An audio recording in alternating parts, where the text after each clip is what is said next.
Loretta.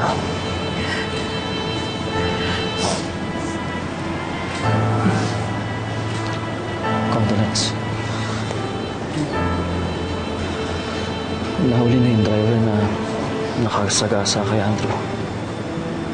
Gusto mo samahan kita sa presinto?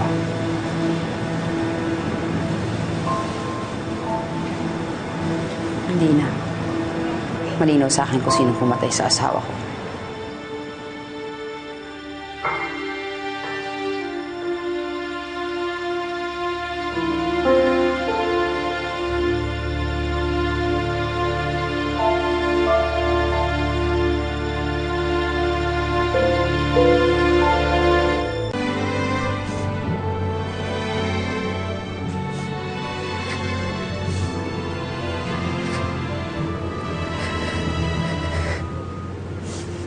Huwag kang lumapit dito, ha? Pinagbigyan na kita makapaglibing. Lumayo ka na! Doon na muna kayo! Mommy, I want to stay with you and say goodbye to Daddy. Sige naman yung kakatawag sa kanya ng daddy! Ikaw ang pumatay sa kanya! Nang dahil sa kukulitan mo, namatay ang asawa ko! Sorry, Mommy. Sorry. Oh, tingnan mo ako nasa si Andrew! Nakikita mo ba?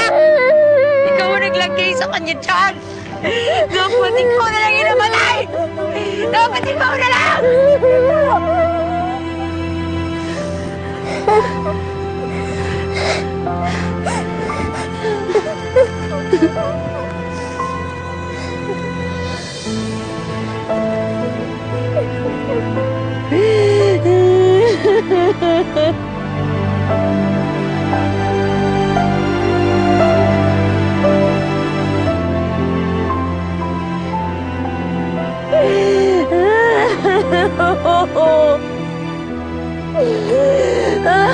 Oh.